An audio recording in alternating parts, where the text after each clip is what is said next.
El vuelo Barcelona-Madrid se convirtió en una pesadilla cuando el pequeño Diego Martínez, hijo del multimillonario Alejandro Martínez, comenzó a llorar desesperadamente a 30.000 pies de altura.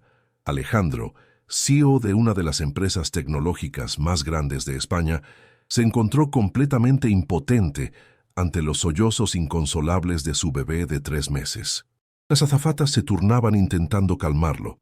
Los pasajeros de primera clase lanzaban miradas de desaprobación y Alejandro sudaba frío en su traje de 5.000 euros, sintiéndose el peor padre del mundo.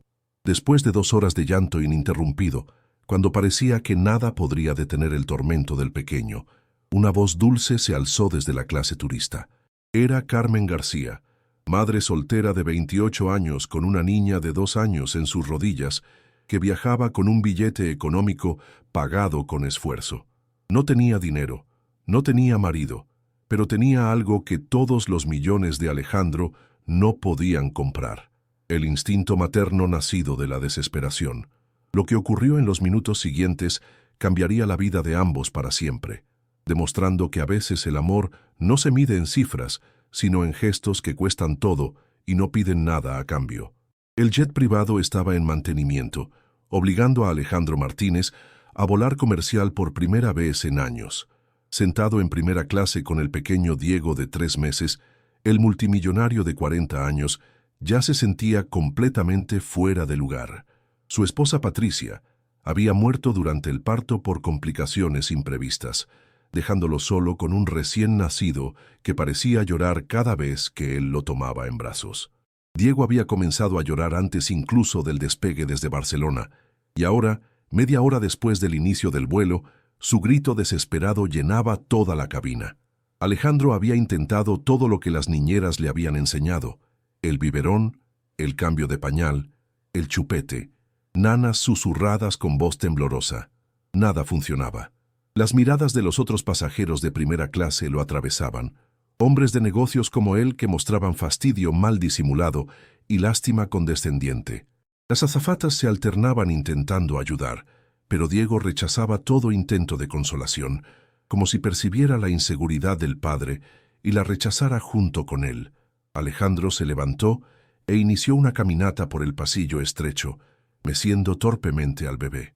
Su rostro, siempre controlado en reuniones multimillonarias, ahora transpiraba ansiedad pura. No eran solo los sollozos de Diego lo que lo devastaba, sino la conciencia aterradora de no poder dar a su propio hijo lo que necesitaba. Desde la clase turista, Carmen García observaba la escena con el corazón quebrado. Había reconocido a Alejandro por los periódicos económicos, el joven CEO que había perdido a su esposa durante el parto, pero solo veía a un padre desesperado lidiando con un dolor que superaba sus competencias. Carmen viajaba con su hija Lucía, de 2 años, que dormía milagrosamente a pesar del escándalo. Habían pagado esos billetes con los últimos ahorros para llegar a Madrid, donde esperaba encontrar trabajo como enfermera pediátrica después del divorcio de su marido, que la había abandonado por la secretaria. El llanto de Diego no era solo ruido, era un grito de dolor primordial que toda madre reconocía instintivamente. Carmen veía que Alejandro intentaba todo mecánicamente, siguiendo instrucciones en lugar de escuchar al bebé. Diego estaba comunicando algo que su padre no lograba descifrar. Después de 2 horas de agonía, cuando hasta la tripulación parecía haber perdido la esperanza, Carmen no pudo quedarse quieta más tiempo. Se levantó y se acercó a la cortina que separaba las clases, detenida educadamente por una azafata que le explicó las normas de acceso. Alejandro la vio a través de la separación y reconoció algo en su mirada que nunca había visto en las niñeras caras que había contratado. No lástima, no juicio, sino comprensión auténtica. Carmen cruzó sus ojos y dijo simplemente: «Puedo intentarlo». No estaba pidiendo dinero o favores. Estaba ofreciendo lo único que realmente posee: la experiencia de una madre que había pasado noches en vela descifrando los llantos de su hija, que había aprendido a distinguir cada matiz de necesidad detrás de las lágrimas de un niño. Alejandro la observó durante un largo momento. El orgullo del hombre acostumbrado a controlarlo todo chocaba con el amor paterno que lo empujaba a intentar cualquier cosa. La desesperación ganó e hizo señas a las azafatas para que la dejaran pasar. Carmen se acercó con movimientos tranquilos y seguros, sin intimidarse por el volumen del llanto o la elegancia intimidatoria de la primera clase. Cuando Alejandro le entregó a Diego, sus manos se rozaron brevemente. Él temblaba de ansiedad. Ella irradiaba una seguridad tranquila, nacida de la experiencia. En cuanto Diego se encontró en brazos de Carmen, algo en la atmósfera cambió. Ella no comenzó con intentos frenéticos de calmarlo, sino que simplemente lo sostuvo contra su pecho, dejándolo llorar mientras le transmitía una presencia diferente, más estable. Comenzó a mecerlo con un ritmo natural que venía del centro del cuerpo, fluido como las olas del mar. Al mismo tiempo, cantó en voz baja una canción de cuna española que su madre le cantaba de niña. No las melodías extranjeras que las niñeras habían sugerido, sino algo que parecía emerger directamente del alma. Diego no dejó de llorar inmediatamente, pero el tono cambió. Los sollozos desesperados se transformaron gradualmente en un gimoteo más suave, como si finalmente estuviera encontrando a alguien que hablaba su lenguaje emocional.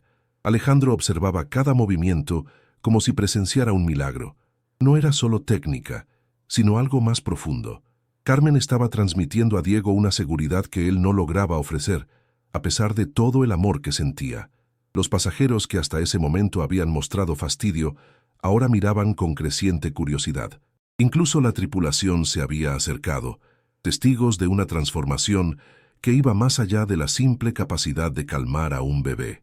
Lentamente, muy lentamente, Diego dejó de llorar completamente. Sus ojos azules se fijaron en Carmen con curiosidad. Las pequeñas manos que habían estado contraídas durante horas se relajaron.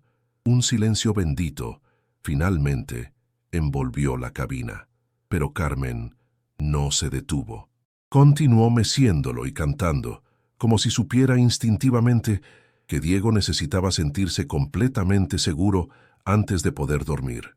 Alejandro comprendió que su esposa Patricia había tenido este mismo don natural, y ahora lo reconocía en una desconocida que no pedía nada a cambio. Diego se durmió profundamente, el rostro relajado por primera vez en semanas. Alejandro miró a Carmen con una gratitud que iba más allá de las palabras, dándose cuenta de que esta mujer había logrado en 20 minutos lo que él no conseguía hacer en meses. El resto del vuelo transcurrió en paz. Alejandro observó a Carmen sostener a su hijo como si fuera lo más natural del mundo, y por primera vez, desde que Patricia había muerto, se sintió menos solo en el desafío de ser padre. Cuando el avión comenzó el descenso hacia Madrid, Alejandro sabía que no podía simplemente agradecer a esta mujer y dejar que desapareciera de sus vidas. Diego la necesitaba, y tal vez él también. El aterrizaje fue el más tranquilo que Alejandro había experimentado con Diego. El bebé se despertó solo cuando el avión tocó tierra, y en lugar de llorar, miró alrededor con curiosidad serena, como si viera el mundo con ojos nuevos. Carmen devolvió delicadamente a Diego a Alejandro, y esta vez el bebé no protestó. Parecía haber reconocido una calma diferente en el padre, adquirida observando cómo ella interactuaba con él. En el área de llegadas de Barajas, Alejandro se encontró en territorio desconocido.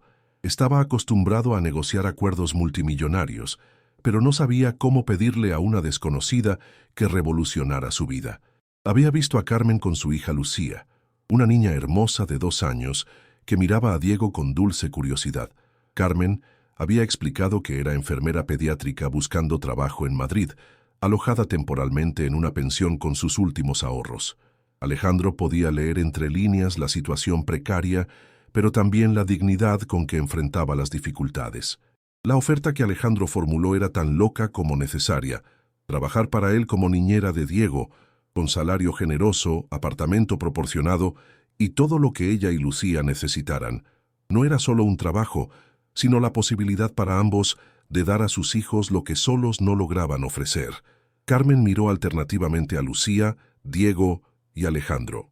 Veía a un hombre desesperadamente enamorado de su hijo, pero incapaz de comunicarse con él, un bebé que necesitaba cuidados que iban más allá del lujo, y su hija que merecía estabilidad y oportunidades. Lucía se había acercado curiosa a Diego y había tocado gentilmente su manita. El bebé, en lugar de llorar, pareció intrigado por la niña mayor. Era como si incluso él supiera que esa conexión podía transformarse en algo especial. Después de largos momentos de reflexión, Carmen aceptó con una condición: un mes de prueba. Si la situación no funcionaba para alguien, terminaría ahí sin rencores. Alejandro aceptó inmediatamente, aunque ya sabía que un mes nunca sería suficiente. Mientras dejaban el aeropuerto juntos, él con Diego, ella con Lucía, las maletas cargadas por el chofer, ambos sentían que estaban comenzando algo que cambiaría sus vidas de maneras que aún no podían imaginar. El mes de prueba se transformó silenciosamente en tiempo indefinido, y ninguno de los dos volvió a hablar de vencimientos o contratos. Estaban construyendo algo juntos que iba más allá de cualquier acuerdo laboral. La mansión de Alejandro en La Moraleja era una obra maestra de diseño que nunca había escuchado el sonido de risas infantiles. Cuando Carmen y Lucía entraron por primera vez, la casa parecía más un museo que un hogar familiar. Todo perfecto, elegante y completamente inadecuado para un recién nacido y una niña de 2 años. ¿Te está gustando esta historia? Deja un like y suscríbete al canal. Ahora, continuamos con el vídeo.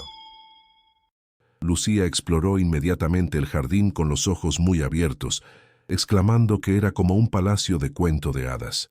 Carmen observaba cada habitación con asombro, mezclado con ansiedad, preguntándose cómo una chica criada en un barrio obrero de Sevilla podía sentirse como en casa en una mansión así. Las primeras semanas fueron un periodo de adaptación delicado. Diego continuaba siendo difícil, pero con Carmen mostraba una serenidad que Alejandro nunca había visto. Ella había establecido rutinas precisas: alimentación regular, baños relajantes, largos paseos por el jardín donde el bebé podía escuchar sonidos naturales en lugar del silencio aséptico de la casa. Alejandro observaba cada gesto de Carmen con atención obsesiva, tomando notas mentales sobre cómo sostenía a Diego durante la alimentación, cómo interpretaba sus diferentes tipos de llanto, cómo la misma canción de cuna parecía tener efectos mágicos en el bebé. Una noche, encontrando a Carmen amamantando a Diego mientras cantaba suavemente, Alejandro pidió tímidamente si podía quedarse. Ella sonrió e indicó la silla al lado, iniciando una conversación que abriría ambos corazones. Alejandro habló de Patricia, de la soledad, del miedo constante de no estar a la altura como padre. Carmen compartió su infancia difícil, el matrimonio fallido, la determinación de dar a Lucía mejores oportunidades. En los días siguientes, Alejandro comenzó a pasar más tiempo en casa. Movía reuniones, delegaba responsabilidades, transformaba estudios en oficinas desde donde podía trabajar, escuchando siempre los sonidos de la familia que se estaba formando inconscientemente.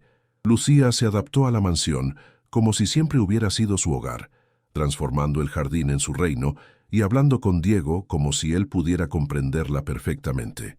Con la seguridad típica de los niños, comenzó a llamarlo mi hermanito. La transformación más evidente era en el propio Alejandro. El hombre que medía todo en adquisiciones multimillonarias ahora corría a casa para la hora del baño de Diego, participaba en las cenas familiares, aprendía a distinguir entre diferentes tipos de llanto. Una noche, Alejandro encontró a Carmen y Lucía en la cocina, preparando paella como enseñaba la abuela sevillana. Lucía, cubierta de harina pero felicísima, insistió en que Alejandro se uniera, pero solo después de quitarse la chaqueta elegante, porque la paella es trabajo sucio. Esa noche, comiendo paella casera alrededor de la mesa de la cocina en lugar del comedor formal, Alejandro se dio cuenta de que el mes de prueba estaba terminando. No podía imaginar la mansión sin las risas de Lucía, sin las canciones de cuna de Carmen, sin Diego sereno y feliz. Pero había algo más profundo que no se atrevía a admitir. Se estaba enamorando de Carmen, no de la idea romántica de ella, sino de la mujer real, fuerte, gentil, que había transformado su casa en un hogar y su hijo en un bebé feliz. En la terraza esa noche, ambos con tazas de té y un silencio cómodo entre ellos, Alejandro preguntó si quería quedarse más allá del mes de prueba. La respuesta de Carmen fue simple. Diego necesitaba estabilidad. Lucía se había encariñado. Ese lugar se había convertido en su hogar. Cuando Alejandro preguntó qué necesitaba ella personalmente, Carmen admitió honestamente que no lo sabía. Todo se había vuelto complicado, las fronteras entre trabajo y sentimientos cada vez más difusas. No se besaron esa noche, no se declararon, pero ambos sabían que algo había cambiado. Estaban construyendo algo juntos que iba más allá del acuerdo inicial, una posibilidad de amor que ninguno había buscado, pero que ambos estaban aprendiendo a desear. 3 meses después del encuentro en el avión, la mansión pulsaba con una vida que nunca había conocido. Los pasillos resonaban con las risas de Lucía, persiguiendo a Diego, ahora un bebé de 6 meses que gateaba por todas partes con curiosidad imparable. Las paredes habían sido cubiertas con dibujos de Lucía y fotos de momentos cotidianos que documentaban la familia en crecimiento. Alejandro se había convertido en un hombre completamente diferente. El ex adicto al trabajo ahora corría a casa para la hora del baño, participaba en los juegos de Lucía, había aprendido a reconocer cada matiz en el llanto de Diego. Carmen había transformado no solo la casa, sino a él mismo. Una noche de octubre, mientras recogían juntas las hojas caídas en el jardín, Alejandro finalmente encontró el valor para decir lo que sentía desde hacía semanas. La confesión salió simple y directa. Se había enamorado de ella. No sabía cuándo había ocurrido exactamente, pero no podía seguir fingiendo que era solo gratitud. Carmen confesó sentir los mismos sentimientos, pero subrayó lo complicada que era la situación. Alejandro era su jefe. Lucía había comenzado a verlo como una figura paterna. Diego los amaba a ambos. Si las cosas no funcionaban, los niños sufrirían. Alejandro tomó delicadamente sus manos, prometiendo que podían tomarse todo el tiempo necesario. Nada cambiaría en su acuerdo laboral o en la vida que habían construido para los niños. Solo sería un posible futuro que explorar juntos, sin presiones. El primer beso fue dulce e incierto, lleno de la ternura de dos personas que se habían encontrado cuando menos lo esperaban. No fue dramático, pero tuvo el sabor de hogar, de seguridad, de promesa. Lucía apareció en la ventana del salón, la nariz pegada al cristal, gritando emocionada que mami y papi se estaban abrazando. Su inocente observación los hizo reír a ambos, rompiendo la tensión con la sabiduría instintiva de una niña que ya había entendido lo que los adultos aún estaban definiendo.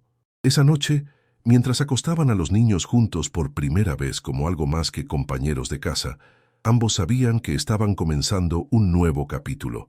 No sería fácil equilibrar amor y responsabilidad, pero por primera vez en mucho tiempo, ambos creían que el futuro podía ser luminoso.